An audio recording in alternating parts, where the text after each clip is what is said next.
Salut, eh bien, je suis très content de vous retrouver aujourd'hui pour une nouvelle vidéo, une vidéo drone.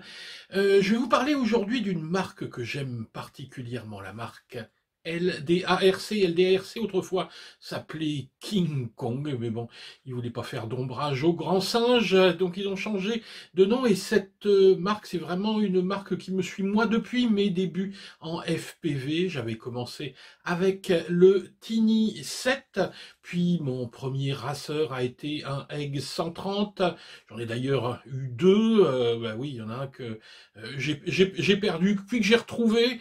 Je me suis monté également un petit Egg 136 et j'ai accompagné beaucoup de débutants avec toute la gamme des ET. Alors les ET, ça va du ET 85 en passant par le 100, le 115 et surtout celui qui va nous intéresser aujourd'hui, le 125. Alors tous ces modèles que je vous montre ici, c'est l'ancienne génération parce que LDARC, une particularité, c'est de faire évoluer ces modèles. LDARC, c'est une marque qui accompagne en général les débutants parce que ce sont des appareils fiables, solides et surtout faciles à mettre en vol.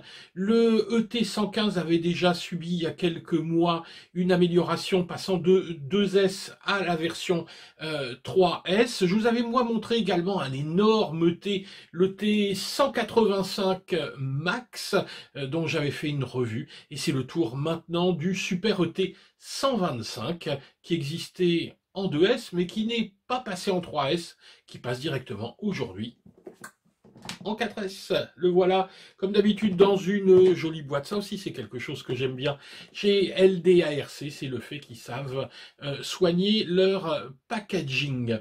Alors, ces LDARC sont des modèles plutôt débutants, plutôt pour découvrir le loisir, même si c'est vrai, LDARC aussi une gamme de racers, la série des GT. Allez, on va pas en dire plus, je vais essayer de vous présenter aujourd'hui ce beau joujou qui est le ET125 4S. Vous allez voir, on ouvre la boîte, on rentre 2-3 paramètres et on est prêt à aller voler. Allez, on va voir ça.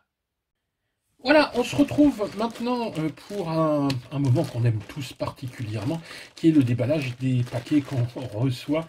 Moi, je dois vous dire que je kiffe vraiment d'ouvrir ma boîte aux lettres et de trouver ce genre de paquet dedans, d'autant plus que celui-ci, eh ben, je l'attendais plutôt la semaine prochaine. Ben oui, parce que c'est vrai qu'on râle parfois quand ça n'avance pas. Ce paquet, vous allez voir après ce qu'il y a dedans, je l'ai commandé il y a exactement 12 jours et il est parti il y a exactement 11 jours. Comme quoi, il faut faire vraiment très attention au mode de frais de port qu'on choisit. Moi, systématiquement, je prends Priority Direct Mail et on va dire une fois sur deux, je suis livré en moins de 15 jours. Sinon, c'est plutôt 3 semaines. 11 jours, c'est bien. Hein, c'est vraiment très très bien. Je suis content. Allez, Zo, il est content. On va ouvrir ça. J'ai pris des ciseaux hein, parce que je sais que quand j'utilise un cutter, ça fait râler. Parce que mon cutter coupe pas. Donc, voyons un petit peu. J'espère que c'est bien ce que je pense à l'intérieur. Oui. Hop. Alors, ben, ça a l'air pas mal protégé. Le petit paquet bien orange, hein, bien visible pour se le faire voler de chez Banggood. Ça, c'est un truc que je piche pas. Bon, enfin bon, on s'est fait pas tirer. Petit sac en plastique à bulles. Mais de toute façon, il n'y a aucun souci vu que tout est dans une petite boîte. Tiens, au passage, pendant que j'y pense, un petit conseil. Quand vous recevez des paquets, vous avez systématiquement cette étiquette-là sur laquelle il est noté SKU. Alors celle-là, elle est hyper importante. Surtout, vous ne la jetez pas, vous découpez, vous la gardez. En cas de problème avec votre paquet, systématiquement, le SAV va vous demander ce SKU. Si vous ne l'avez pas, c'est un petit peu ennuyeux. Donc, hop, voyons un petit peu. Ouais, pas mal du tout. Voilà, ici la petite mallette. Ça, c'est souvent la petite attention de LDRC. Les appareils sont souvent dans des petites boîtes en plastique. Et ici, une petite mallette qui sont super pratiques, à condition évidemment qu'on puisse rentrer l'appareil dedans pour le ranger une fois qu'il a ses hélices. Ce qui n'est pas le cas sur tous les LDRC. Mais celui-ci, normalement, je crois que c'est bon. Alors, voyons ce qu'on a là-dedans. Les petits autocollants LDRC, ça j'en avais pas encore. Alors, moi LDRC c'est vraiment une marque que j'adore. J'ai des LDRC depuis que je pratique le racer. Mon premier racer c'était un X130. Et donc vraiment j'adore cette marque parce qu'elle est fiable et surtout hyper solide. Moi, j'ai jamais eu de problème avec ces machines. Allez, on y va, des petits autocollants. Ici, alors on doit avoir deux jeux d'hélices, une, deux, trois, quatre, ouais, deux jeux d'hélices, les petites vis pour le remplacement, sachant que là j'ai deux jeux, il y a un jeu sur l'appareil. Hein, qui sont paradins au niveau des hélices. Des petites canopies, tiens, ça c'est pour mettre une tarsier, ça, ici. Donc si on veut installer une tarsier, on pourra. Oui, donc ici avec la Runcam, c'est la même. Donc une canopie de rechange, ça c'est bien. Ah, ça, un petit patin d'atterrissage. Pour venir ici bloquer la lipo. Donc on bloque la lipo dedans, il y a de l'antidérapant et on passe la sangle ici, on peut se poser, voire même s'incliner ici pour décoller à toute vitesse. Ensuite, je termine le contenu avant de regarder la machine. Ça, mystère. Je vous dirai ça plus tard. Je vais regarder ce que c'est. Je ne sais pas ce que c'est. Ça, ah oui, alors ça, j'ai vu ça, c'est un truc super rigolo. C'est un présentoir. Un présentoir pour votre drone, hein, si vous voulez le mettre dans le salon au-dessus de la télé, avec le portrait de votre belle-mère. Hein, vous avez un petit présentoir pour mettre votre drone. On a une petite... Ça a l'air d'être une notice. Bon, on regardera ce que c'est. Un accu. On va regarder. On va regarder à travers. Ça ira bien. Ah ben non, parce que j'arrive pas à voir quel type d'accu c'est exactement. Donc je vous rappelle, c'est un appareil en 4S. Donc j'espère qu'ils ont livré un 4S. Ouais. Et vous voyez, tout est en pochon, c'est pas du... Si vous achetez de la pièce détachée, c'est exactement ce que vous avez, ça j'adore. Hein, pour le prix, vraiment, on n'est pas volé. Donc, un 4S ici, qui doit être du...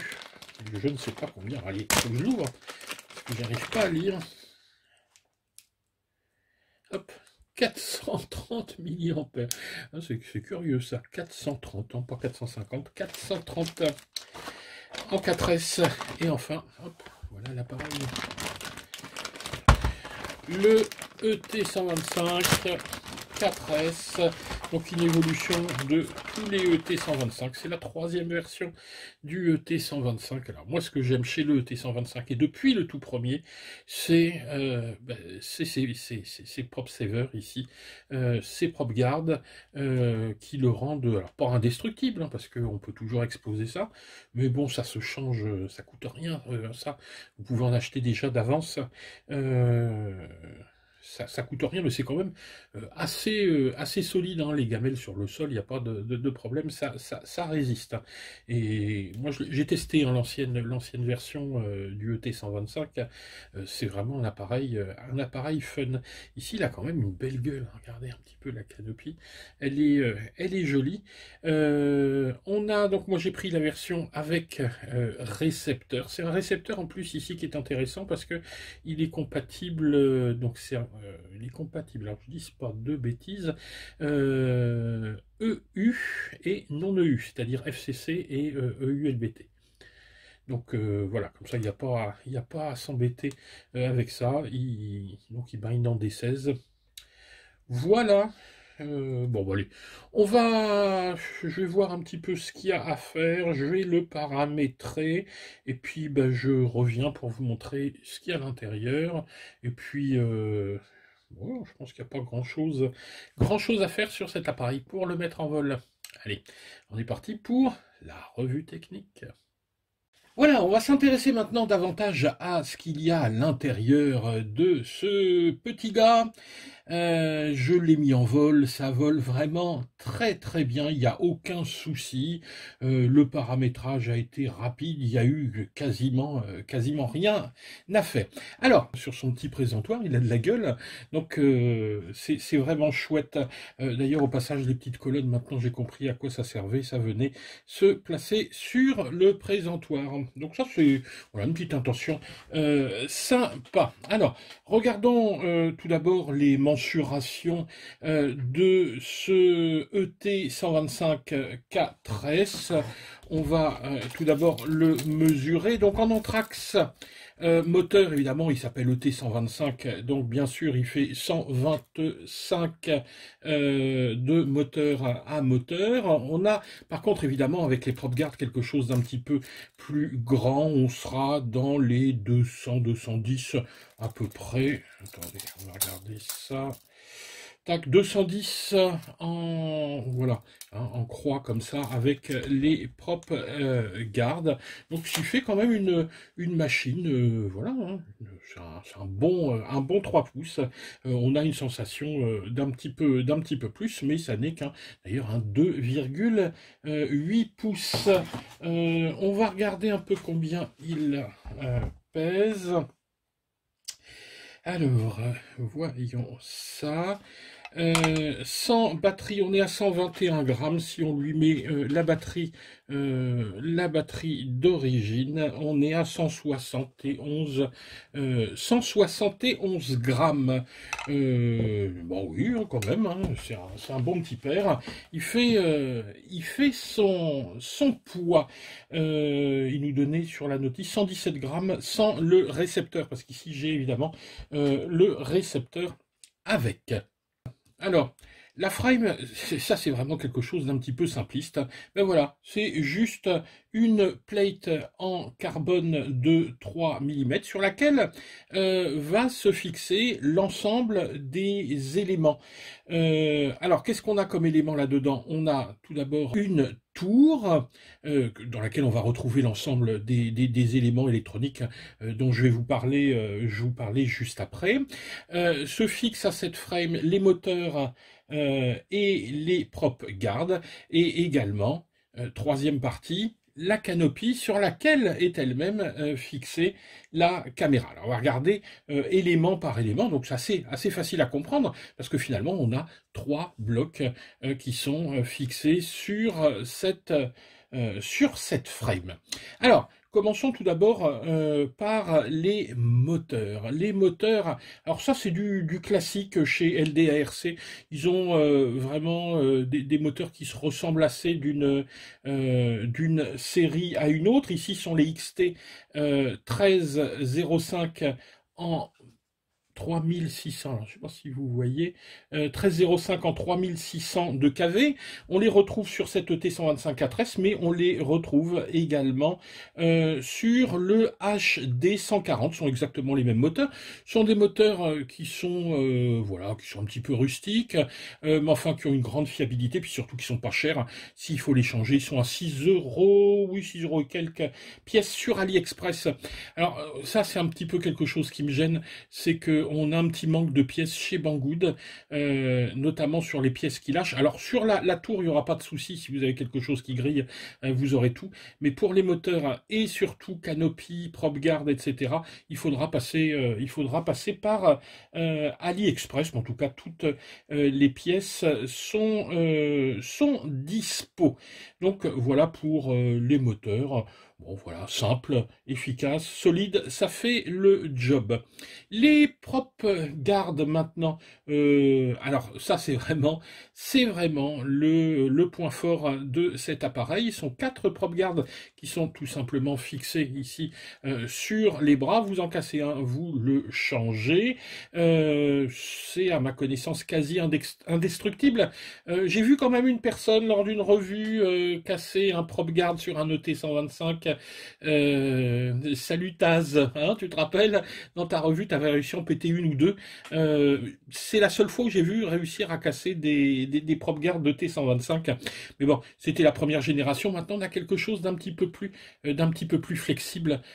Sur la première génération des vieux ET125, on avait quelque chose de plus cassant. Maintenant, ça va être beaucoup plus résistant parce qu'un petit peu plus flexible. Alors ça permet vraiment de voler détendu. Il n'y a aucun souci avec ces prop guards. Donc le bloc moteur prop guard. Passons maintenant, si vous le voulez bien, à la tour. Alors ici, la tour, on va pas bien la voir, mais je vais vous mettre quelques photos. J'ai démonté l'appareil pour prendre des photos. Alors, cette tour, voilà, tour, pourquoi ça s'appelle tower en anglais, hein, c'est tout simplement un ensemble électronique dans lequel on va retrouver la carte de vol, les ESC et le VTX. Alors, cette tour... Alors moi j'adore son nom, c'est la KK Tower, évidemment en anglais c'est peut-être, ça fait KK Tower, c'est pas mieux hein, non plus vous allez me dire. Alors celle-là on la connaît bien parce qu'on la retrouve dans plein d'appareils, notamment dans le ET-Max 185 que je vous avais présenté, c'est exactement la même.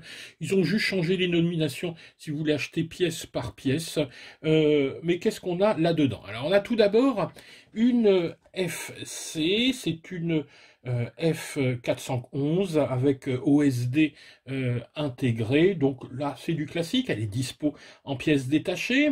On a des ESC 4 fois 20 ampères en D-Shot 600 et enfin un VTX. Le VTX qui est un 48 canaux, alors il va de 0 à 200 milliwatts. Il a, alors j'allais dire un smart audio, là ici on n'est pas sur le système smart audio, mais on est sur le système Tramp, hein, IRC Tramp, mais ça fonctionne exactement comme le smart audio, il y a vraiment aucun problème. Bon voilà donc pour la tour. Bon, ça sert à rien d'aller beaucoup plus loin, c'est du classique, vous trouverez toutes les informations sur le site Banggood. D'ailleurs au passage, hein, je vous mets toutes les descriptions en dessous. Je vous rappelle évidemment que d'utiliser nos liens nous permet comme ça de vous présenter du contenu, de vous présenter des nouveautés, puis surtout de vous montrer si les machines que vous avez envie d'acheter volent ou ne volent pas, sont bien, sont pas bien, pour vous faire une idée, histoire de pas perdre vos sous, parce que ça a quand même un coût. Oui d'ailleurs, tiens, attendez, je sors mon papier, le prix de cet appareil, c'est 112 € avec le coupon qu'on peut vous fournir, 112 € en bénéf, c'est-à-dire avec le récepteur dont je vais vous parler après. Alors, on a vu le bloc moteur PropGuard, on a vu la Tower, intéressons-nous maintenant à la canopie. Alors, c'est en fait un ensemble canopie plus caméra. Moi, j'aurais tendance à dire que si elle est extrêmement jolie, c'est vraiment la chose que je n'aime pas sur cet appareil. C'est pas que je la trouve pas bien ni assez solide, c'est uniquement pour une chose, ses fixations. Elle est fixée ici par 3 vis. Ça se dévisse facilement, oui, ça c'est pas le souci, mais les fixations sont extrêmement fragiles. Pour avoir vécu ça avec le ET125 où j'ai pété les fixations et ça a été vraiment une horreur pour retrouver une canopie ensuite. Bon, ici elle est un peu plus simple à trouver que sur le ET185. Vous la trouvez sur AliExpress, mais c'est vraiment relativement fragile. Bon, donc là faudra faire attention à ça. les fixations de la canopie sont quand même pas tip top. Ensuite, il faut les rentrer un peu en force avant de les visser. C'est vraiment pénible. Alors, si vous voulez changer cette canopie, bah, le plus simple, c'est de racheter l'ensemble frame, PropGuard et canopie. Vous avez un ensemble dans les 13 €. Donc vous voyez, c'est un appareil rustique avec des pièces qui coûtent pas une fortune. L'entretien sera simple. Vous ne serez vraiment pas embêté avec cet appareil. C'est l'optique de ça. C'est l'appareil de début.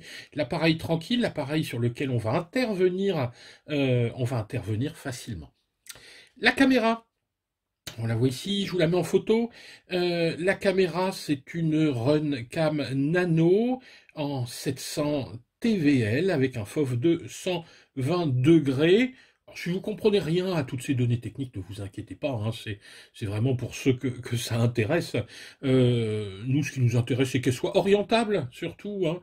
Si vous voulez voler à toute vitesse, on va l'orienter avec un angle important. Si vous voulez voler tranquillement, on va l'orienter avec un angle faible. Elle est orientable de 15 à 45 degrés, donc pour tous les types de pilotage. Qu'est-ce qu'il y a d'autre à voir là-dessus? Ah oui, je vous ai pris quelques photos, regardez. Dans la canopie se cache une LED à l'arrière. Alors, c'est assez bien, oui, sauf que la canopie n'est pas translucide, donc on voit pas grand-chose. Par contre, ce sera peut-être plus évident avec cette canopie-là qui, elle, est translucide. Et on verra bien la LED qui vient se fixer. Alors, je vais pas ouvert, hein, qui vient se fixer ici à l'arrière. Donc avec, alors ça c'est bien, par contre on a une canopie de rechange. Au passage d'ailleurs, cette canopie là est beaucoup plus flexible que celle-ci. Donc à la limite, moi ce que je vous conseillerais, c'est pour aller voler, pour débuter, retirez cette canopie là, mettez celle-là pour faire vos premiers vols, vos premières gamelles, et quand vous serez bien à l'aise, vous repasserez avec la jolie canopie, ou à la limite ne remontez la jolie canopie que pour ranger votre appareil dans votre salon ou dans votre chambre sur la table de chevet, histoire de faire râler votre épouse si vous en avez une. Hop, donc voilà pour la canopie et la LED. Qu'est-ce qu'on a d'autre? Ah oui, regardez ça, c'est quand même pas mal. Un buzzer, oui, on a un buzzer intégré, ça se fait de plus en plus rare sur les appareils, donc là on a un vrai buzzer. Enfin, dernière chose, je sais pas si on le voit ici, ouais, j'ai une petite photo, un condo qui est intégré, et tout ça sera alimenté ici par une batterie 4S avec une XT30, cette fois-ci je me trompe pas, hein, vous avez vu, d'habitude je dis toujours 60 à la place de 30, donc une XT30. On a quasiment fini de faire ce petit tour. Oui, au passage, alors oui, ça c'est un truc bétouille un peu, mais ça c'est systématique chez LDRC. Les sangles sont déjà intégrées à l'intérieur, donc ce sont des espèces de petits rubans en caoutchouc. Ici, ils en ont mis deux. C'est doublé, donc si vous en pétez un, il n'y a pas de souci, il y en a un deuxième. Par contre, si vous voulez les changer, ces trucs-là, eh ben, faut tout démonter. Faut tout virer et repasser ça. Alors ça, depuis les eggs, ils ont ce système. Bon, c'est un petit peu, je comprends pas bien ça, mais bon, c'est solide, hein, ça, vous en avez pour un bout de temps avec. Moi, j'ai des appareils sur lesquels je les ai jamais changés, ces caoutchoucs qui sont costauds. Enfin, dernière chose, ici on le voit très très bien accessible. Regardez la photo, c'est le récepteur, hein, le RX, dont le bouton bind est très très accessible. Bon, qui est relativement protégé parce que de toute façon la batterie viendra se mettre par-dessus. C'est un AC2000. Alors le AC2000, moi je le connais pas bien. Il a quand même un gros avantage, c'est d'être utilisable avec plein de choses en protocole SFHSS pour ceux qui sont en fût tabac, mais également en D16 pour ceux qui sont en Taranis. Ce qui est vraiment bien avec ce AC2000, c'est qu'il est bindable soit en version européenne, ULBT, soit en version internationale, FCC. Donc en fonction de la radio, si vous l'avez acheté en France ou en Chine, ben, vous pouvez utiliser ce récepteur sans souci. Vous n'aurez pas de problème de compatibilité. Seul petit bémol qu'on pourra donner, c'est la position des antennes. Vous voyez, je les ai laissées comme ça parce que j'ai pas encore volé très très loin. Le jour où je vais vouloir aller un petit peu plus loin, ce que je vous conseille de faire, c'est de mettre ici un petit Colson ici et là, et de mettre vos antennes dessus pour faire un petit angle de 45 degrés. Là, elles sont alignées, ça n'a aucun intérêt, c'est comme s'il n'y en avait qu'une seule. Hein. Ce qui est intéressant avec deux antennes, c'est de les placer à 45 degrés. Faites attention non plus à pas aller les foutre sur le carbone. Parce que je vous rappelle, le carbone, ça masque les ondes radio, c'est-à-dire que quand on passe de l'autre côté, on ne reçoit plus le signal. Donc il faut que ça dépasse. Donc essayez de trouver un système, je sais pas, mais en tout cas, bon, si vous n'allez pas trop loin, vous pouvez rester comme ça jusqu'à 300-400 mètres. On n'aura pas de souci de réception, mais si vous voulez aller un petit peu plus loin, il faudra penser à redisposer les antennes un peu différemment. Voilà pour l'appareil. Alors cet appareil est fourni avec une batterie en 4S, 430 mAh. Alors, quelle batterie, moi, je peux vous conseiller là-dessus? Enfin, en fait, je ne veux pas vous conseiller grand-chose, hein, vous êtes grand, vous choisissez, mais qu'est-ce que je vais utiliser, moi, et qu'est-ce que j'ai en magasin? Alors, moi, j'aurais tendance à vous conseiller surtout ces deux types de modèles. Vous voyez, différence de forme. Ça, moi, j'utilise ça sur un TwoSpeak. Donc il a une forme un peu spécifique, mais on peut l'avoir comme ça. Ça c'est du 450 mAh, mais on peut le poser à plat comme ça. Ça c'est du 650, c'est un petit peu plus lourd, mais on aura plus d'autonomie. Moi j'aurais tendance à conseiller celui-là, vraiment c'est très bien. Et si vraiment vous voulez énormément d'autonomie, on peut passer sur du 850 mAh, mais là évidemment ça va faire beaucoup plus gros, mais regardez, hop, il n'y a pas de problème, hein, il n'y a pas de problème, ça rentre. On mettra bien l'élastique, évidemment, hop, mais ça rentre, ça fait un peu, ça fait un peu costaud. Je vous rappelle que vous avez les petits patins qui vont en dessous, si vous voulez protéger vos lipos, hein, on peut mettre les petits patins, c'est pareil. Je les ai pas encore ouverts parce que je n'utilise pas trop ça. Moi, j'aime bien me poser sur mes lipos comme un sauvage. Mais bon, je vous conseille de mettre ces petites protections sous la lipo. Comme ça, si vous tapez, si vous posez tranquillement, il n'y a aucun souci. Hein, on pose tous sur nos lipos. Mais au début, il vaut mieux mettre une petite protection pour éviter de percer les lipos et de foutre le feu à l'appareil. Soyez toujours très prudent avec ces lipos dans leur charge, dans leur utilisation, dans leur stockage. C'est pas anodin une lipo. Hein. Bon, voilà, une petite piqûre de rappel sur les lipos. Allez, on va remettre ça sur son petit présentoir.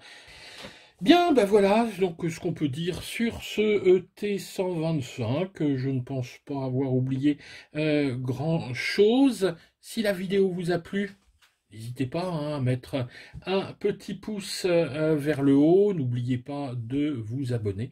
Et vous avez toujours nos liens disponibles. Ça nous aide. Enfin, en fait, c'est le seul moyen pour nous de survivre. Ben, on survivra tant que vous aurez envie de nous voir. Voilà, écoutez, ben, je suis toujours content de vous retrouver sur les vidéos, de lire vos commentaires, de voir que la chaîne vous plaît. On essaye, en tout cas moi j'essaye de diversifier un petit peu le contenu.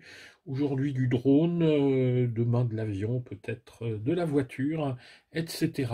Dites en commentaire si ça vous plaît cette diversification, puis n'hésitez pas à venir discuter avec nous sur le groupe Génération Drone. Allez, on va voler maintenant. On va aller voir ce qu'il a dans le ventre, ce petit gars. Mais c'est vraiment une bonne machine sympathique. Allez, à bientôt. Ciao les gars.